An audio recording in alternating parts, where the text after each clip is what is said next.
آپ جس قسم کی مجلسیں سننے کے عادی ہیں اور عام طور پہ جو پڑھی جاتی ہیں وہ مختلف مجلسیں ہوتی ہیں، کیونکہ جو پڑھنے والے ہوتے ہیں ان کا ایک ماحول ہوتا ہے، ان کی ایک تعلیم ہوتی ہے، ان کی ایک محفل ہوتی ہے، اور وہ وہی باتیں کرتے ہیں جس میں وہ عام طور پہ بیٹھے ہوتے ہیں، جو باتیں سنتے ہیں، جو کرتے ہیں، اور جو طریقہ ہے، اور ظاہر ہے ان میں بہت سملیرٹیز ہوتی ہے، کیونکہ وہ وہی مجلسیں سن کر مجلسیں پڑھنا سیکھتے ہیں، اور وہی مجلسیں پڑھتے ہیں، اور وہی ایک سلسلہ چل رہا ہے۔ جب سے میں پیدا ہوں میں نے ان کا ایک ہی پیٹرن دیکھا ہے۔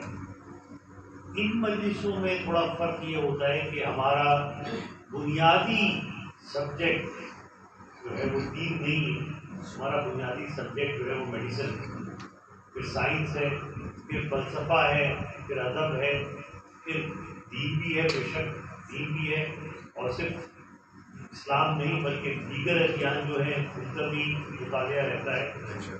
تو ان سب کو پڑھ کے جو باتیں سمجھ میں آتی ہیں وہ میں آپ کے سامنے پیش کرتا ہوں۔ اور جیسا میں نے پہلے بھی عرض کیا کہ جو لفظ میں بولتا ہوں، جو شعر میں لکھتا ہوں، جو قلم سے جو چیز لکھتا ہوں، جو پڑھاتا ہوں، وہ خالص میرا ہوتا ہے، وہ کہیں سے اٹھا کے کاپی پیسٹ کیا ہوا نہیں ہوتا۔ کاپی پیسٹ کلچر کے میں ویسے ہی بڑا خلاف ہوں۔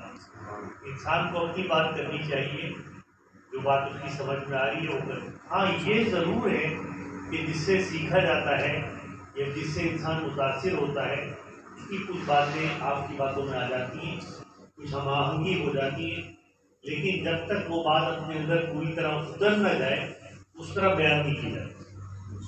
تو میں نے آپ سے عرض کی کہ ایک بات کہ پوری کائنات کے اندر اگر آپ دیکھیں تو ایک سسٹم نظر آتا ہے۔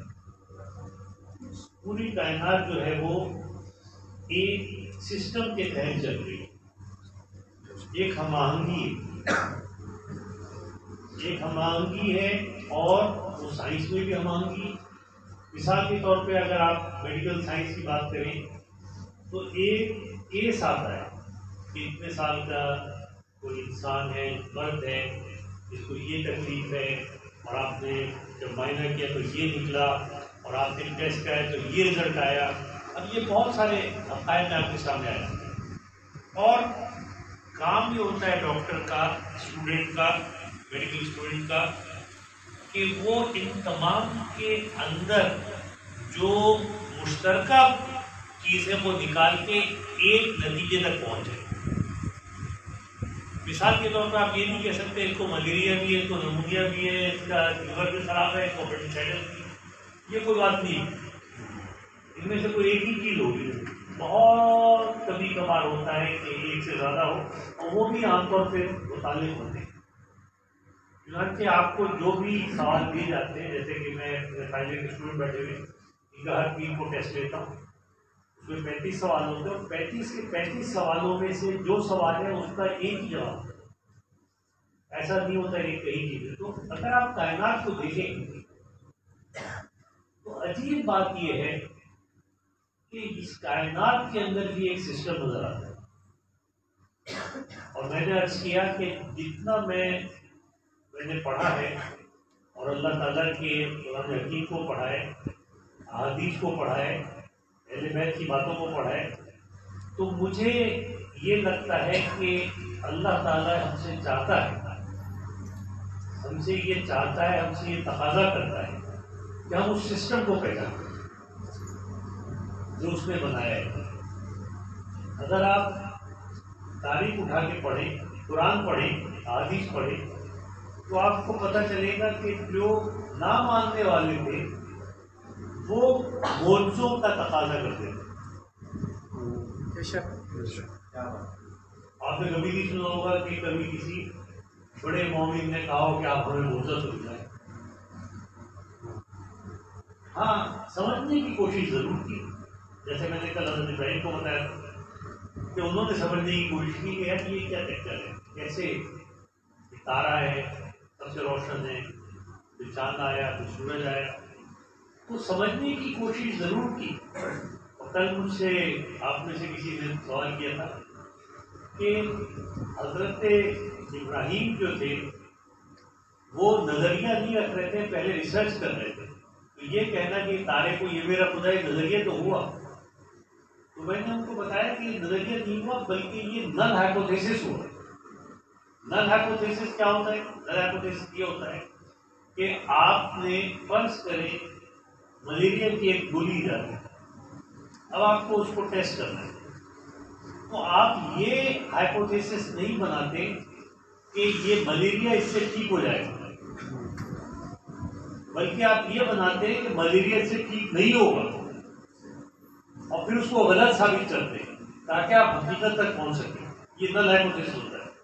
تو حضرت آدم حضرت ابراہیم نے جو تینوں باتیں کی، تارے کو خدا کہنا وہ ایک نل ہائپوتھیسس تھا، اسی طرح چاند کو خدا کہنا وہ ایک نل ہائپوتھیسس تھا، اور سورج کو خدا کہنا وہ ایک نل ہائپوتھیسس تھا، جس کو غلط ثابت کر کے انہوں نے یہ ثابت کیا کہ اصل جو پروردگار ہے، رب جو ہے وہ کوئی اور ہے.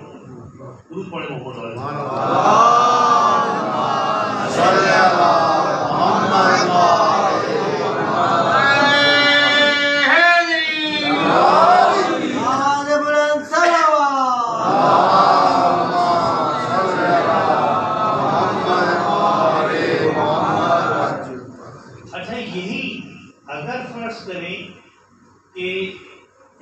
قرآن کی آیت سنی ہوگی کہ اگر ایک سے زیادہ پروردگار ہوتے تو آپس میں لڑائی ضرور ہوتی. بڑی آپ کو بولی ہے ایک سے زیادہ خدا ہوتے تو آپس میں جھگڑا ہوتا. تو جھگڑے سے کیا مطلب ہے؟ مطلب یہ باکسنگ ہوتی، کراٹے ہوتا، کیا ہوتا؟ یہ ہوتا کہ آپ کو مختلف نتائج نظر آ رہے ہو، مختلف لاز نظر آ رہے ہو.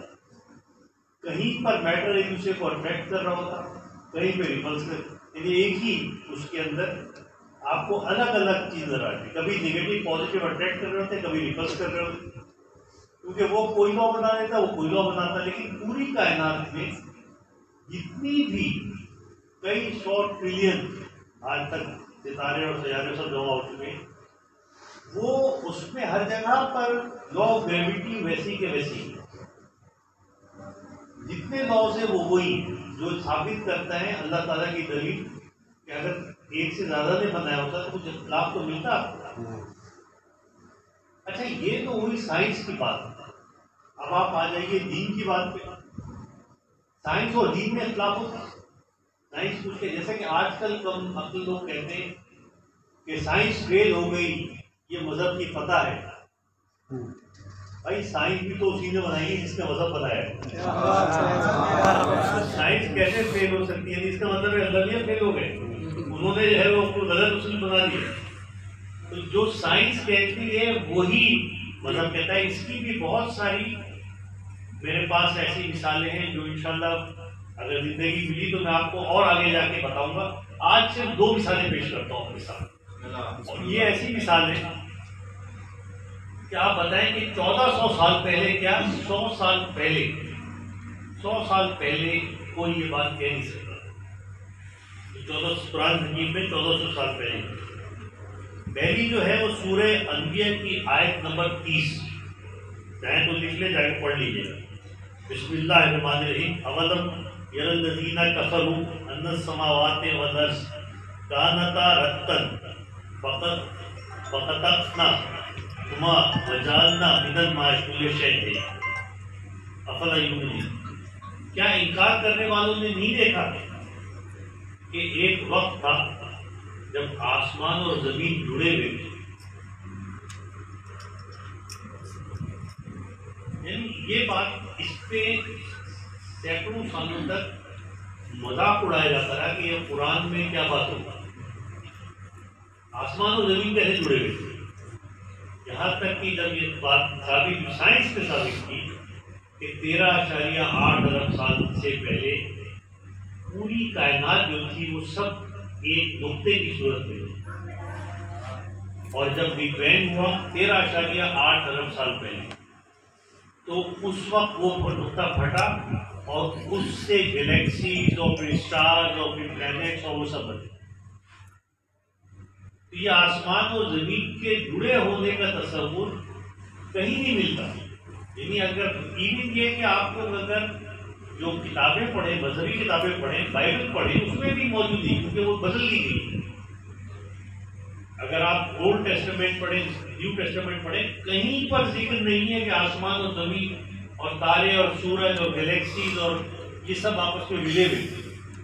یہ قرآن کے اندر سورہ انبیاء کی 30ویں آیت میں بالکل صاف لکھا ہوا ہے کہ کیا آپ نے نہیں دیکھا کہ آسمان اور زمین ملے ہوئے. اچھا یہ آیت یہاں ختم نہیں ہوتی. پھر وہ کہتے ہیں کہ یعنی آج اگر آپ کو یہ پتا کرنا ہو کہ فلاں جگہ زندگی ہے کہ نہیں، تو آپ کیا جا کے ایک ان کو کھٹاتے ہیں؟ آپ صرف یہ دیکھتے ہیں کہ وہاں پانی ہے کہ نہیں. اگر پانی ہے تو آپ وہاں پہ زندگی تلاش کرتے، نہیں ہے تو نہیں کرتے.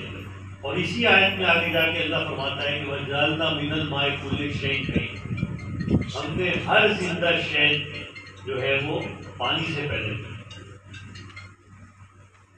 1400 سال پہلے یہ کون بول رہا تھا؟ یہ جو سائنس اب بول رہی ہے، اس کا مطلب یہ ہے کہ اگر آپ پیچھے جاتے جائیں تو وہاں پہ جا کے آپ کو ابھی دوسری آیت جو میں آپ کو سمجھ رہا ہوں وہ اس سے بھی عجیب و غریب ہے. یہ سورہ الذاریات کی 48ویں آیت ہے. اس میں وَالسَّمَاءَ بَنَيْنَاهَا بِأَيْدٍ وَإِنَّا مُوسِعُونَ. سورہ الذاریات 48ویں آیت. اس میں جو سب سے عجیب و غریب لفظ ہے جس پہ پھر بڑا مذاق بنتا رہا وہ یہ تھا کہ اس میں کہ ہم ہی نے آسمان و زمین کو اپنی دست قدرت سے پیدا کیا. چلیے تو ٹھیک ہے، عام بات ہوگی، لیکن ہم اسے مستقل پھیلائے جا رہے ہیں، مستقل پھیلائے جا رہے ہیں. یعنی لوگوں نے کیا مطلب پھیلا رہے ہیں؟ کائنات ہے تو ہے، پھیل کیا رہی ہے. اچھا 1928 میں ہبل میں جو ایک بڑی دوربین جب لگائی گئی اور انہوں نے ایک جگہ دیکھی کہ صاحب یہاں پر جو ہے وہ ایک گلیکسی ہے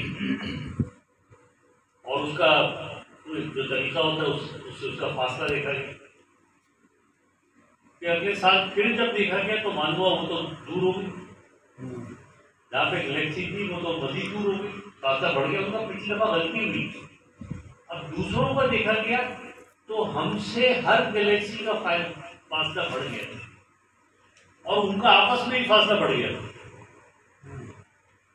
پھر سمجھ میں نہیں آیا، پھر اس پہ ریپیٹ ہوتا گیا یہاں تک کہ یہ طے ہوا. اور آج یہ سائنس کی دنیا میں مسلمہ حقیقت ہے کہ تمام گلیکسیز جو ہیں وہ اپنے آپ میں ایک دوسرے سے دور بھاگ رہی ہیں.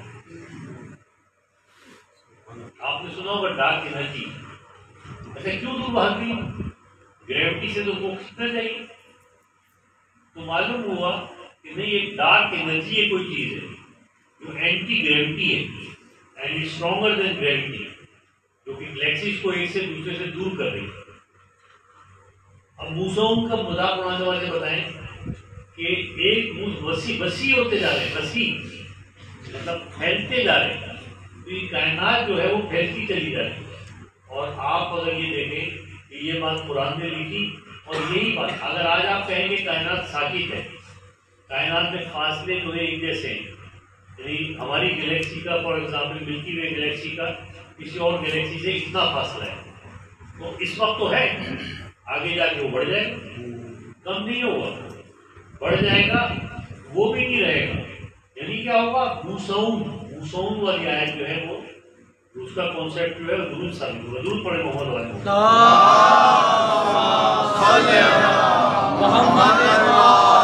محمد. صرف سائنس میں نہیں، ہسٹری میں، فلسفی میں اور دیگر چیزوں میں اگر آپ دیکھیں تو ایک سسٹم اللہ تعالیٰ نے بنایا. مثال کے طور پہ ہسٹری ہمیشہ سے بادشاہوں کا بتاتی رہی. ایک بادشاہ تھا، جیسے اردو میں پہلے پرانے زمانے میں کہانیاں ہوتی تھی، ایک کا بادشاہ ہمارا تمہارا خدا بادشاہ، اور اس کے ایک بیٹی تھی اور اس نے یہ تھا اور فلاں کا دماغ. بھائی سب بادشاہ ہی ہوتے تھے، وہ کسان بھی تو ہوتا ہوگا، کوئی مزدور بھی تو ہوتا ہوگا. لیکن سارے بادشاہوں اس زمانے کے عام لوگوں کی کہانیاں جو تھی وہ ہسٹری میں شامل نہیں ہوتی تھی، بادشاہوں کی ہوتی تھی کہ پہلا مغل بادشاہ بنا تھا اور دوسرا یہ تھا، اور پھر کوئی عمر کوٹ میں جو اکبر پیدا ہوا بنا جگہ پہ. مطلب بادشاہوں پہ شروع ہو کے بادشاہوں پہ ختم ہونے والی بات ہے. لیکن اگر آپ قرآن کی تاریخ اٹھا کے دیکھیں تو اس میں تو عام آدمیوں کی بات کے بارے میں بتایا گیا. مطلب یہ کہ اگر فرعون کا اور موسیٰ کا ذکر ہے تو مومن آل فرعون کا بھی ذکر ہے. مومن آل فرعون کا ذکر ہے جو کہ فرعون کے دربار میں تھا اور ایمان رکھتا تھا. اللہ تعالیٰ ضرورت اس بات کی ہے کہ ہم اللہ میاں کے سسٹم کو پہچانیں اور دیکھیں کہ وہ ہم سے چاہ کیا رہا ہے، وہ ہم سے کیا چاہ رہا ہے. جیسے کہ اس نے رسول بتایا، جیسے وہ مشہور ہے کہ اطیعوا اللہ واطیعوا الرسول واولی الامر منکم.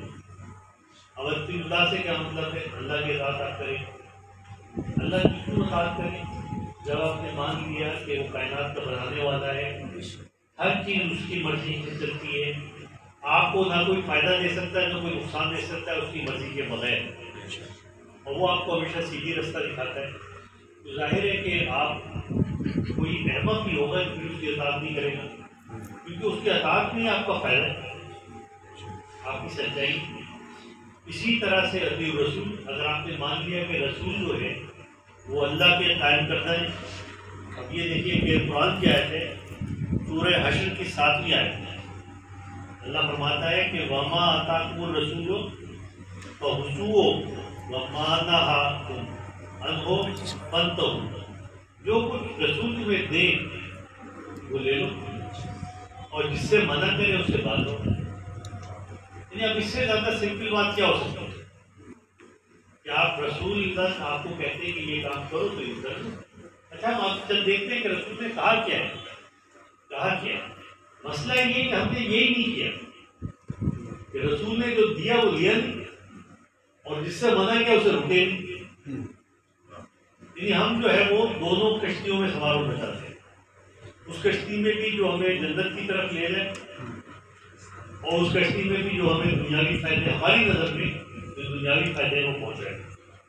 پھر اللہ تعالیٰ فرماتا ہے کہ یا ایھا الذین آمنوا لا ترفعوا اصواتکم فوق صوت النبی ولا تجهروا له بالقول كجهر بعضکم لبعض ان تحبطوا اعمالکم وانتم لا تشعرون. یہ سورہ حجرات کی دوسری آیت ہے. اللہ فرماتا ہے کہ اے ایمان والو اپنی آوازیں نبی کی آواز پہ بلند مت کر دینا. یعنی نفی کرنا تو دور کی بات ہے. ایک بات ہے نا کہ آپ کہیں کہ یہ بات ہے نہیں، میں مانتے ہی آپ رسول مانتے ہیں نہیں مانتے. ایک وہ ہے کہ آپ کی آواز بھی ان سے بلند نہ ہو جائے. یعنی آپ بالکل صحیح کہہ رہے ہیں اور اتنی زور سے آپ نے کہہ دیا جس سے آپ کی آواز نبی کی آواز سے بلند ہوئی تو اس کو بھی منع کیا گیا. کیسے منع کیا گیا؟ کیونکہ حضور بلند آواز میں کوئی بات نہ کہو جیسے ایک دوسرے کے ساتھ کرتے ہو، کیونکہ ایسا کرنے سے کہیں ایسا نہ ہو کہ تمہارے اعمال حبط ہو جائیں. حبط ہونے کا مطلب یہ ہوتا ہے جیسے تم نے وہ اعمال کیے نہیں. اگر آپ نے جو ہے وہ 20 سال نماز پڑھی، 10 سال روزے رکھے، 2 حج کیے، زکوٰۃ دی، وہ سارے حق ہو جائیں گے اگر آپ کی آواز رسول کی آواز سے اوپر. اب میں آپ سے ایک سوال کرتا ہوں کہ کیا یہ اسی دور کے مسلمانوں کے لیے تھا جبکہ رسول سے باتیں کرتے تھے، یا آج کے لیے؟ کیا یہ آیت جو ہے نعوذ باللہ بے اثر ہو گئی، ہم سے اس کا کوئی تعلق رہا کہ نہیں رہا؟ تو کیا بات ہے نبی کی آواز پہ آواز بلند کرنے کا؟ آپ تو نبی کی آواز نہیں سن رہے، پھر آپ سے یہ بات کس طرح متعلق ہے کہ نبی کی آواز پہ اپنی آواز کو بلند نہ کریں؟ ہے کسی طرح متعلق؟ اب کس طرح سے ہے یہ آپ سوچیں، یہ آپ سوچیں کہ کیا مطلب ہے. تھوڑا آگے آ جائے، دور پڑے محمد والے محمد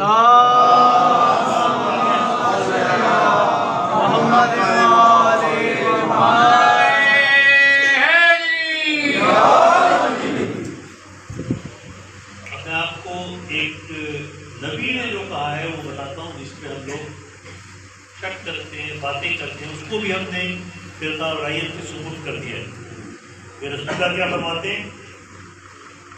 ابھی پڑھی آپ نے انہیں کی حدیث کے سامنے اس کو ذکر ہے، یہ متفقہ ہے، سارے مسلمان مانتے ہیں اس کو. اللہم ان ہؤلاء اہل بیتی و خاصتی و عامتی لہم لہمی و دمہ دمی. اچھا اس میں اردو میں بتاؤں کہ اے اللہ یہ لوگ میرے اہل بیت. حدیث قصہ ہے جس میں چادر کے نیچے، چادر یمنی کے نیچے رسول اللہ نے کہا مجھے تھوڑا سردی لگی ہے، حضرت فاطمہ سے کہا مجھے وہ چادر یمنی دے دو جو میں نے دی. انہوں نے چادر لا کے دی، وہ بیٹھے. پھر اس کے بعد امام حسن آئے، گوشت کے اندر آ گئے، پھر امام حسین آئے، وہ آ گئے، حضرت علی آئے، وہ آ گئے. اچھا حضرت فاطمہ جو تھی وہ جس طرح ہم لوگوں کے گھر کی خواتین ہوتی نا کہ وہ کام کر رہی ہے، وہ کام کر رہی تھی، اس کو کچھ پکا رہی ہوگی یا کچھ گھر کا کام کر رہی تھی. تو جب ان کا سب لوگ بیٹھ گئے اور آخر وقت تھا تو انہوں نے کہا کیا میں بھی آ جاؤں، تو انہوں نے کہا تم بھی آ جاؤ. اس کے بعد آپ نے یہ جملے ادا فرمائے. کس نے ادا فرمائے؟ رسول خدا نے. کون رسول خدا نے؟ جن کا آپ اپنی آواز کو منع نہیں کر سکتے، ورنہ آپ کے ساری نماز روزے سب ختم ہو جائیں گے. اور جن کے لیے اللہ نے کہا کہ جو کچھ تمہیں دے لے لو اور جس سے منع کرے اور کھا دو. اور جو رحمت للعالمین ہے ان کی ہر بات رحمت ہے، عالمین کی رحمت ہے، صرف یہاں کی نہیں، جتنی گلیکسیز اسٹارز جہاں جہاں جو چیزیں ان سب کی یہ رحمت ہے. کیونکہ عالمین کا لفظ اللہ نے دو لوگوں کی استعمال کیا، ایک اپنے لیے رب العالمین الحمدللہ رب العالمین، اور ایک رسول خدا کے لیے کہ ہم نے آپ کو عالمین کے لیے رحمت بنا دی. تو ایک رحمت للعالمین ہے، ایک رب العالمین. تو وہ کہہ رہے ہیں کہ اے اللہ یہ چاروں میرے اہل بیت، میرے لوگ اور میرے حامی، ان کا لحم الرحمی، ان کا گوشت میرا گوشت، دمہ ان کا خون میرا خون ہے. جو انہیں ستائے وہ مجھے ستاتا ہے، اور جو انہیں رنجیدہ کرے وہ مجھے رنجیدہ کرتا ہے. جو ان سے لڑے میں اس سے لڑوں گا، اور جو ان سے صلح کرے میں ان سے صلح رکھوں گا. میں ان کے دشمن کا دشمن اور دوست کا دوست ہوں. یہ مجھ سے ہیں اور میں ان سے ہوں. بس اے خدا تو اپنی عنایتیں اور اپنی برکتیں اور اپنی رحمت اور اپنی بخشش اور خوشنودی میرے اور ان کے لیے قرار دے. تو یہ ایک چیز ہے جو کہ میں آپ سے عرض کر رہا ہوں کہ تمام مسلمانوں کو، چاہے وہ کسی بھی اس سے تعلق ہو، اگر وہ رسول خدا کا اللہ تعالیٰ کو مانتے ہیں تو رسول کو ماننا پڑے گا. رسول کو مانتے ہیں تو آل رسول کو ماننا پڑے گا. اور اس میں مطلب کوئی کسی قسم کا کوئی دل کو تنگ کرنا یا یہ سوچنا کہ یہ کچھ خاص مسلمانوں کے تو ہیں ہمارے نہیں، یہ صرف بدقسمتی کی بات ہے. اور اگر ظاہر ہے کہ میرا خیال میں تو رسول خدا نے اپنے لفظوں میں کوئی شک اور کوئی کمی نہیں چھوڑی کہ اس بات کو اس کو پوری طرح سے آپ کو سمجھا دیں. اچھا ایک اور بات میں نے آپ سے کہی تھی کہ حضرت نبی کا بتایا تھا کہ یا اللہ، کل میں نے 4 جملے آپ کو بتایا تھے مولا علی کے کہ میری عزت کے لیے، اور اس طرح بتائے تھے کہ یہ چاروں سے بڑی محبت کے جملے کبھی بولے نہیں گئے. تو آج میں آپ کو ایک حضرت علی کا جملہ سناتا ہوں، پھر ایک رسول اللہ کے بارے میں بات بتاتا ہوں، پھر ایک حضرت علی کے بیٹے کا جملہ سناتا ہوں، اور پھر ایک حضرت علی کے پوتے کا جملہ سناتا ہوں. محمد علی محمد صلوات محمد. اب آپ دیکھیں کہ ان میں ہم آہنگی آپ کو نظر آتی ہی نہیں، کیونکہ یہ سب کے سب جو ہے وہ اس راستے پہ ہیں جس کو اللہ تعالیٰ نے صراط مستقیم کہا. تو اس راستے پہ جب ایک راستے پہ چلنے والے ہیں تو اس میں قدم بھی کٹنے پڑے گی، ان کی زبان بھی کٹنے ملے گی، ان کے لفظ بھی مشترکہ ہوں گے اور مفہوم بھی مشترک ہوں گے. اسی لیے میں ایک اور بات آپ سے کہوں گا کہ جب حدیثیں بیان ہوتی ہیں اور واقعات بیان ہوتے ہیں تو لوگ ڈھونڈتے ہیں کہ بھائی فلاں راوی جو تھا وہ کیسا تھا اور اس کے چھ روایتیں لاتے ہیں کہ وہ صحیح ہے یا نہیں، پھر جا کے مانتے ہیں کہ یہ حدیث جو ہے یہ قابل اعتبار ہے کہ نہیں۔ لیکن سچی بات یہ ہے، اور میں اپنی جی کی بات کر رہا ہوں، اپنے تجربے کی بات کر رہا ہوں، کہ بعض حدیثیں ایسی ہوتی ہیں اور بعض واقعات ایسے ہوتے ہیں جن سے سچائی کی خوشبو اٹھتی ہے، اور آپ کہتے ہیں کہ جس نے بھی کہا ہو یہ تو حدیث ہے سچی، اس کے اندر دور دور تک کوئی غلط بات نظر نہیں آتی۔ تو حضرت علی کی یہ جملہ بھی وہی ہے کہ اے اللہ، دیکھو اللہ تعالیٰ سے بات کرنے کا سلیقہ سیکھا، لیکن ہم لوگ جو ہیں ہم کہاں اور اللہ کہاں، ہم آپس میں ایک دوسرے سے بات کریں، بڑے سے بات کرنے کا طریقہ سیکھو۔ اللہ سے بات کرنے کا سلیقہ سکھانے کے لیے حضرت علی سے مناسب کون ہوگا؟ کہتے ہیں یا اللہ میری عزت کے لیے یہ کافی ہے۔ کس کی عزت کے لیے؟ جو رسول کا بھائی اور داماد، جو حضرت فاطمہ کا شوہر، جو حسنین کا والد، جس کے لیے رسول اللہ نے کہا کہ انا مدینہ بابو، وہ کہہ رہے ہیں کہ ان سب باتوں کو چھوڑ کر عجیب باتیں کیوں نہیں ہوتی۔ اس سے پہلے میں آپ کو ایک اور بتا دوں کہ بڑے بڑے مارکے جیتے، اب رسول نے تعریف کی، جب جا رہے تھے جنگ خندق میں عمر ابن عبداللہ کے مقابلے کیے تو کہا کہ آج کل ایمان کل کفر کے مقابلے میں جا رہے ہیں، اس کو مار کے خیبر کا دروازہ اکھاڑا، رسول اللہ نے بلایا، پیچھے تھے 39 ڈیز تک مختلف لوگوں کو علم دے کے بھیجتے رہے کہ جا کے فتح کر کے آؤ، لیکن نہیں ہوا فتح۔ 40ویں دن انہوں نے کہا کہ کل میں اس کو علم دوں گا جو کہ کرار غیر فرار ہوگا، اللہ اور رسول کو اپنا دوست رکھتا ہوگا اور اللہ اور رسول اس کو دوست رکھتے ہیں۔ ساری رات ظاہر سب کو دل چاہا کہ بھائی ہمیں بھی جائے، اور حضرت علی ایک اچھی خبر ان کے لیے تھی کہ حضرت علی جو تھے ان کی آنکھیں جو تھی وہ کنجکٹیوائٹس ہوا اور وہ پچھلے وہاں چھوڑ کے آئے تھے۔ تو صبح کو پھر ان پہ وہ تھی جس کو کہتے ہیں کہ انہوں نے کہا کہ دادی علی بدل کا جگہ علی کو پکارو، یہ بدل جاتا ہے۔ تو حضرت علی کو بلایا، وہ وہاں سے آئے اور رسول اللہ نے اپنی رات کو ان کی آنکھوں میں لگایا اور ان کی آنکھیں ٹھیک ہو گئی، اور بقول ان کے ایسے ہی جیسے کہ کبھی خراب ہوئی ہی تھی اور اس کے بعد کبھی خراب ہوئی بھی ہوئی، رسول کے زبان کے تھوک کا جو ہے وہ کب ہوا ہے کہ اس سے ان کی آنکھیں ایسی ٹھیک ہو گئی کہ اس کے پہلے جیسے کبھی خراب ہوئی ہی تھی اور پھر کبھی خراب ہوئی۔ محمد آل محمد بلند تر صلوات۔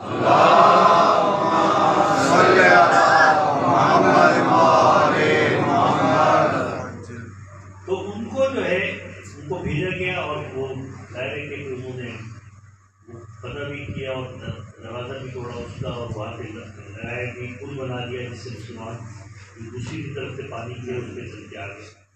تو وہ بھی اور ایسے بڑے بڑے واقعات ہوتے ہیں۔ بی بی فاطمہ کی جب شادی کا وقت آیا تو سب بڑے مسلمانوں نے رشتے بھیجے، لیکن اللہ تعالیٰ نے اور رسول اللہ نے حضرت علی کا رشتہ مضبوط کیا۔ مگر ایک بات حضرت علی نے کبھی نہیں کی، ایک جملہ جو ہے وہ کبھی نہیں کی۔ اب دیکھیں جس وقت آپ کے سر پر ضربت لگی، سجدے کے عالم میں فجر کی نماز پڑھتے ہوئے جب سجدے میں گئے تو سر پہ ضرب لگائی اور ابن ملجم نے، اور جب ضرب لگی تو آپ کے منہ سے ایک جملہ نکلا کہ بس تو برب کعبہ، رب کعبہ کی قسم میں کامیاب ہو گیا۔ عام ذہن سے سوچا جائے، عام آدمی ہو، دنیاوی فکر رکھتا ہو، وہ تو یہ کہے گا نا کہ کامیاب تو ابن ملجم ہوا، کیا وہ قتل کرنے آیا تھا اور تلوار مار کے چلا گیا، آپ کہاں سے کامیاب ہو؟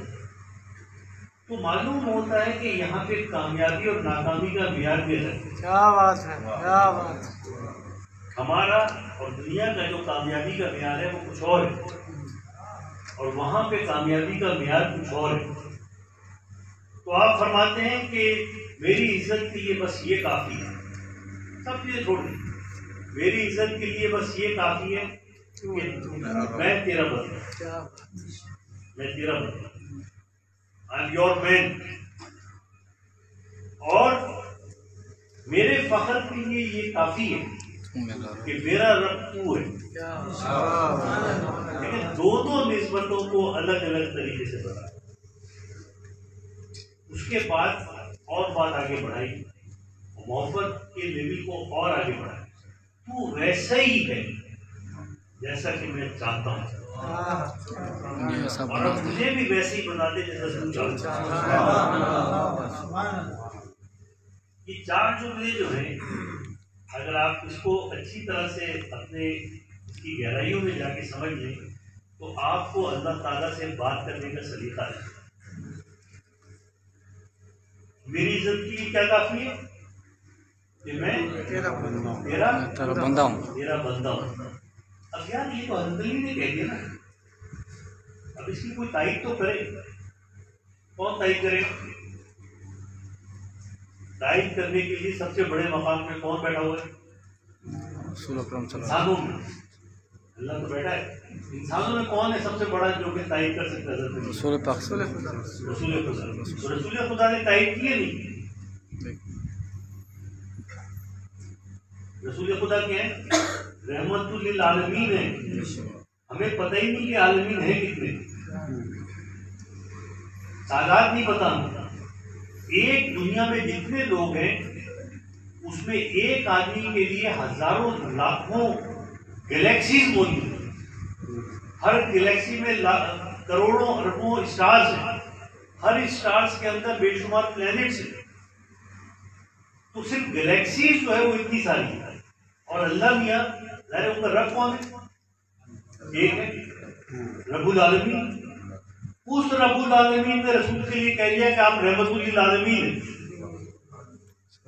مطلب کہتے تھے کہ بھائی دنیا کے سب لوگوں کی رحمت ہے، وہ بھی بڑی بات تھی۔ اس نے کہا جہاں جہاں تک میری ربوبیت ہے وہاں وہاں تک آپ کی رحمت ہے۔ اور آپ کیا کہتے ہیں؟ آپ لوگ پڑھتے ہیں اشہد ان لا الہ الا اللہ وحدہ لا شریک لہ واشہد ان محمد عبدہ و رسولہ۔ بھائی عبد بڑا ہے کہ رسول بڑا ہے؟ آپ عبد ہیں ہی نہیں، آپ سب بندے ہیں اللہ کے نہیں، رسول ہے کہ نہیں؟ رسول تو نہیں، عبد ہے، تو رسول بڑا ہوا نا، تو پہلے کس کا ذکر ہونا چاہیے؟ رسول کا، رسول کا ہونا چاہیے تھا۔ مگر جس اسپرٹ میں وہ کہا کہ میری عزت کی یہی کافی ہے کہ میں تیرا بندہ ہوں، اسی اسپرٹ میں رسول اللہ نے جب یہ جملہ بتایا تو پہلے عبد کا رکھا اور بعد میں رسول کا رکھا۔ اب آپ کو نظر آئے گا کہ دونوں باتیں ایک ہی اسپرٹ میں کہی گئی، ایک ہی انداز سے کہی گئی۔ ان کو بھی اپنا بندہ ہونا اتنا محبوب تھا اور رسول خدا کو بھی اپنا بندہ ہونا اتنا محبوب تھا کہ پہلے اپنے آپ کو بندہ بتایا، اس کے بعد رسول بتایا۔ درود پڑھے وہ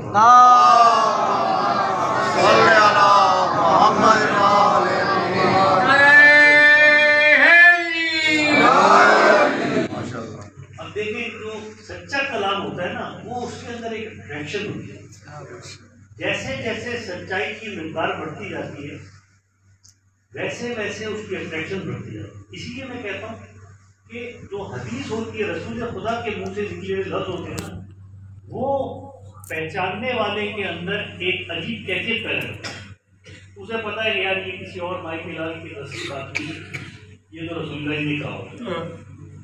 بنانے والوں کے اندر اتنی طاقت ہی نہیں کوئی اتنا بڑا جملہ بنا دے رسول اللہ کی۔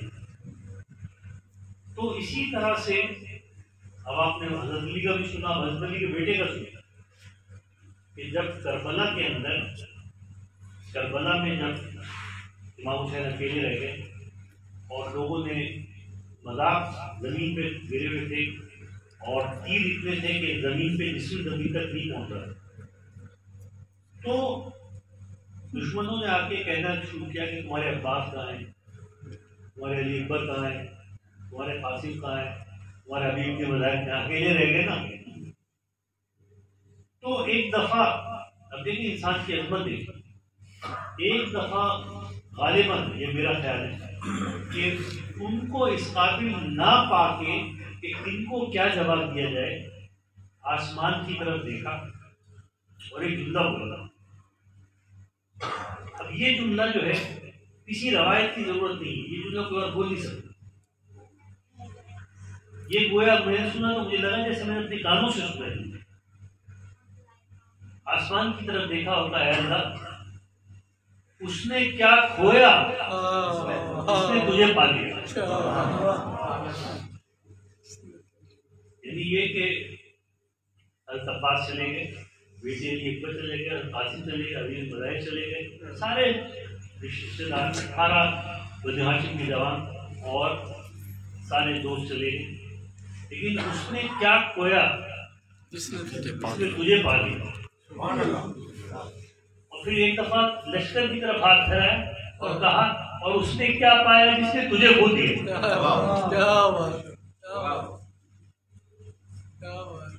اب آپ خود سوچیں کہ آپ کو اس میں سے سچائی کی خوشبو نظر آ رہی ہے؟